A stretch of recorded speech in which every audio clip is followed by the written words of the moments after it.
इसके अलावा मैं अनअकैडमी पर एक वेरीफाइड एजुकेटर हूं। अगर आप किसी भी सरकारी जॉब की तैयारी कर रहे हैं तो आप मुझे फॉलो कर सकते हैं अनअकैडमी लर्निंग ऐप पर। सर्च करें मेरा नाम अभिनव सिंह और आप यूपी ट्रिपल एससी मंडी परिषद लोअर पीसीएस रेलवे व अन्य सभी एग्जाम से संबंधित इंपोर्टेंट लेसन व कोर्स को फ्री में देख सकते हैं। अगर यहाँ पर आप रेलवे एग्जाम एनटीपीसी और रेलवे ग्रुप डी के लिए तैयारी कर रहे हैं तो आप यहाँ पर रेलवे एग्जाम के लिए कोर्स ले सकते हैं। और अगर आप मार्च महीने में लेते हैं तो आपको यहाँ पर 10% का डिस्काउंट मिलेगा। 10% का छूट पाना चाहते हैं तो यहाँ पर आप एंटर करेंगे रेफरल कोड जो कि है अभिनव सिंह -4636, ठीक है।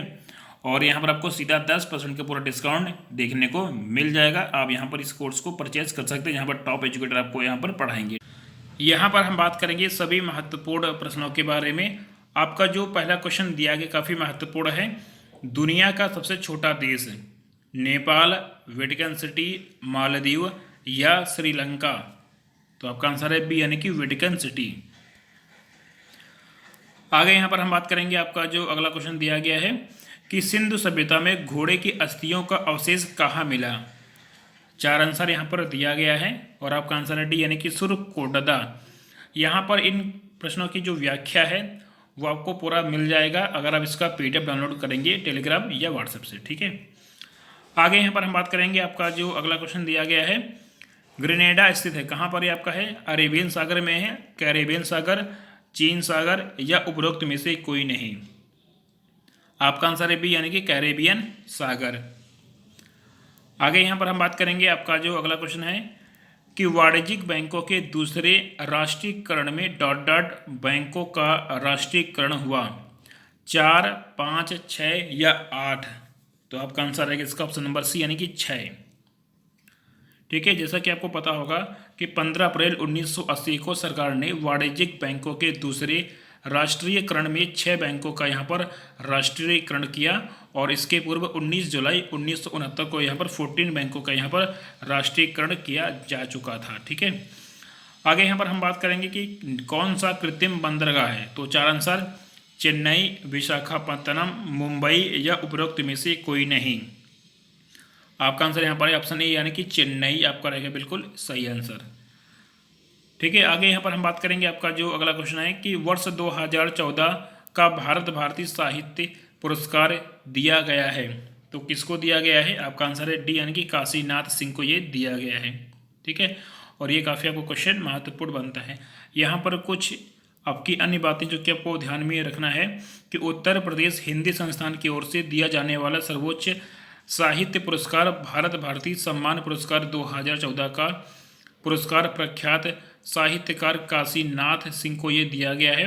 और कई रचना एवं उपन्यास के रचनाकार काशीनाथ सिंह की काशी काशी पर मोहल्ला से नामक यहाँ पर फिल्म का निर्माण भी हुआ है। आगे यहाँ पर हम बात करेंगे महाद्वीप जिसे the land of golden fleece के नाम से जाना जाता है। 4 आंसर है, आपका आंसर है डी यानी कि ऑस्ट्रेलिया। आगे यहाँ पर हम बात करेंगे आपका जो अगला क्वेश्चन है कि निम्न में से कौन सा उत्तर प्रदेश का शास्त्रीय नृत्य है? तो 4 आंसर यहाँ पर दिया गया है और आपका आंसर है सी यानी कि कथक, ऑप्शन नंबर सी। और ये काफ़ी आपको क्वेश्चन महत्वपूर्ण बन जाता है। आगे यहाँ पर हम बात करेंगे ब्रिक्स में कौन सा देश यहाँ पर शामिल नहीं है? दक्षिण अफ्रीका, भारत, रूस या बांग्लादेश? तो आपका आंसर है डी यानी कि बांग्लादेश यहाँ पर शामिल नहीं है, ठीक है। यहाँ पर किन बातों को आपको ध्यान में रखना है, ठीक है? यानी कि ब्रिक्स BRICS 5 उभरती राष्ट्रीय अर्थव्यवस्थाओं वाले देशों का ये समूह है जिसमें कि ब्राज़ील है, रूस है, भारत है, चीन है, दक्षिण अफ्रीका है, ठीक है। 2010 तक ये आपका ब्रिक था जिसमें कि ब्राज़ील, रूस, भारत, चीन था। लेकिन 2010 में यहाँ पर क्या होता है कि यहाँ पर दक्षिण अफ्रीका भी शामिल हो गया, ठीक है। तो यहाँ पर एस आपका और आ गया है। और ब्रिक्स का जो स्थापना ये आपका 2001 में हुआ था और इसमें बांग्लादेश का कोई भी यहाँ पर सदस्य यहाँ पर नहीं है, यानी कि बांग्लादेश इसका हिस्सा नहीं है। आगे यहाँ पर हम बात करेंगे किस समिति ने त्रिस्तरीय पंचायत प्रणाली की अनुशंसा की? तो 4 आंसर दिया गया है और आपका जो बिल्कुल सही आंसर है यानी कि बलवंत राय मेहता, ऑप्शन नंबर डी। यहाँ पर क्या था कि बलवंत राय मेहता समिति ने त्रिस्तरीय पंचायत प्रणाली की अनुशंसा की थी जिसमें कि जिला पंचायत, क्षेत्र पंचायत और ग्राम पंचायत, ठीक है। पंचायतों की 3 स्तर हैं। 2 अक्टूबर 1959 को राजस्थान के नागौर जिले में सबसे पहले पंचायती राज व्यवस्था यहाँ पर लागू की गई। आगे हम बात करेंगे हृदय योजना का संबंध यहाँ पर किससे है, तो 4 आंसर दिया गया है। आपका आंसर है डी, यानी कि राष्ट्रीय विरासत विकास। ऑप्शन नंबर आपका है डी। आगे यहाँ पर हम बात करेंगे कि हृदय योजना राष्ट्रीय विरासत विकास से इसका संबंध है, और यह योजना केंद्र सरकार ने 21 जनवरी 2015 को इसको यहाँ पर शुरू किया, और इसका जो पूरा नाम है विरासत शहर विकास और विस्तार योजना, यानी कि हृदय, और इसके अंतर्गत आपके 12 विरासत शहरों को यहाँ पर चुना गया है। आगे यहाँ पर हम बात करेंगे वैश्विक स्तर पर प्रथम अंतर्राष्ट्रीय योग दिवस यहाँ पर कब बनाया गया, तो 4 आंसर यहाँ पर दिया गया। आपका आंसर है बी, यानी कि 21 जून 2015, और ये काफ़ी आपका क्वेश्चन महत्वपूर्ण बनता है। आगे यहाँ पर हम बात करेंगे, आपका जो अगला क्वेश्चन है कि उत्तर प्रदेश का राज्य पक्षी मोर, सारस, तोता या कोयल, तो यहाँ पर आपका आंसर है ऑप्शन नंबर बी, यानी कि सारस। आगे यहाँ पर हम बात करेंगे, यहाँ पर आपका जो आंसर है डी, यानी कि योजना आयोग, ऑप्शन नंबर डी। तो आपको ये पता होगा कि यहाँ पर होता क्या है, यहाँ पर 1 जनवरी 2015 को योजना आयोग के स्थान पर जो है नीति आयोग, यहाँ पर नीति आयोग की स्थापना यहाँ पर हो जाती है। ठीक है। क्वेश्चन नंबर आपका है अगला कि डॉक्टर भीमराव अंबेडकर संग्रहालय एवं पुस्तकालय कहाँ पर है, रामपुर, आगरा, लखनऊ या कानपुर, तो आपका जो आंसर है यानी कि रामपुर। ये काफ़ी आपका क्वेश्चन महत्वपूर्ण बनता है। यहाँ पर क्या है कि डॉक्टर भीमराव अंबेडकर संग्रहालय एवं पुस्तकालय रामपुर उत्तर प्रदेश में है, और इस संग्रहालय में बाबा साहब की जीवन शैली, भारत की स्वतंत्रता के लिए किए गए योगदान, सामाजिक कल्याण और भारत के शासन तंत्र के मार्गदर्शन करने में दिए गए योगदान की यहाँ पर झांकी यहाँ पर प्रस्तुत किया गया है। ठीक है, झांकी को दिखाया गया है।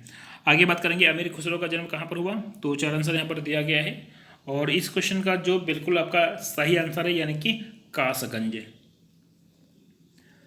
आगे यहाँ पर हम बात करेंगे, आपका जो अगला क्वेश्चन है कि कंप्यूटर में कौन सा हार्डवेयर है, तो 4 आंसर यहाँ पर दिया गया है, और इसका आंसर नंबर आपका रहेगा ऑप्शन नंबर सी, यानी कि CD रोम, और ये काफ़ी आपको क्वेश्चन महत्वपूर्ण यहाँ पर बन जाता है।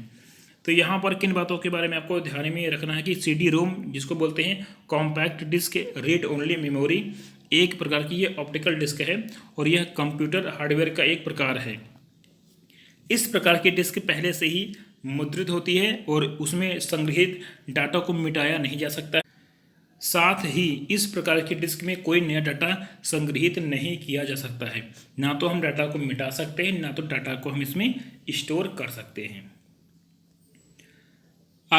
आगे यहाँ पर हम बात करेंगे कि ALU का पूरा नाम, तो इसका पूरा नाम है arithmetic logic unit, option C. Question number आपका अगला है कि नवसृजित उच्च न्यायालय है यहाँ पर कौन सा है, तो 4 आंसर दिया गया है। आपका आंसर नंबर रहेगा इसका बी, यानी कि मेघालय, मणिपुर और त्रिपुरा। ठीक है। इसके अलावा यहाँ पर आपको किन बातों को ध्यान में रखना है। आगे यहाँ पर हम बात करेंगे कि प्रश्नकाल में नवसृजित उच्च न्यायालय मेघालय, मणिपुर और त्रिपुरा में है, और इनका गठन वर्ष 2013 में किया गया था। वर्तमान में भारत में कुल 25 उच्च न्यायालय हैं, और तेलंगाना उच्च न्यायालय की स्थापना 1 जनवरी 2019 को किया गया है, जिसका जो कि कहाँ पर आपका अमरावती में स्थित है। तो इन बातों का यहाँ पर ध्यान में रखें। क्वेश्चन नंबर आपका जो अगला है कि भारत का एकमात्र राज्य जहाँ सामान्य सिविल कोड का प्रावधान है, तो आपका आंसर इसका है ए, यानी कि गोवा में ऐसा है। ठीक है। आगे यहाँ पर हम बात करेंगे, देखिए यहाँ पर क्या है कि भारत के एकमात्र राज्य गोवा और संघ शासित प्रदेश दमन और दीव में समान सिविल कोड का प्रावधान है। समान सिविल कोड अधिनियम 1965 में ये लागू किया गया था। क्वेश्चन नंबर आपका है अगला, कंप्यूटर के जन्मदाता कौन है, नाम है चार्ल्स बेबेज।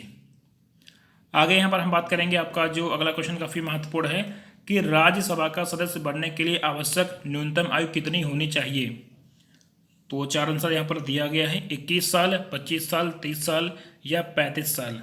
आपका आंसर रहेगा ऑप्शन नंबर सी, यानी कि 30 साल।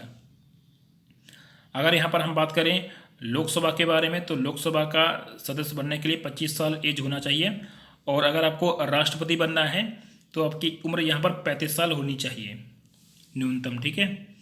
आगे यहाँ पर हम बात करेंगे नाबार्ड की स्थापना किस वर्ष में हुआ, 4 आंसर, और 1970, 1975, 1977 या 1982। आंसर आपका है डी यानी कि 1982। यानी कि यहाँ पर आपको ये, तो आपको किन बातों को ध्यान में रखना है कि 12 जुलाई 1982 को यहाँ पर नाबार्ड की स्थापना होती है, ठीक है, और यहाँ पर इसका पूरी ये फुल फॉर्म है, तो इसको अच्छे से ध्यान में रखेंगे।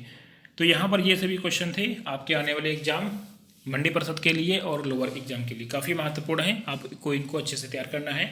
और अगर आपको ये पूरा लेसन पसंद आया तो आप मुझे मोटिवेट करने के लिए यहाँ पर रेट कीजिए, लाइक कीजिए, लेसन को जितना ज़्यादा हो सके उतना यहाँ पर शेयर भी कर दे रहे हैं। मिलते हैं इसके अगले वीडियो में, टेक केयर, बाय बाय।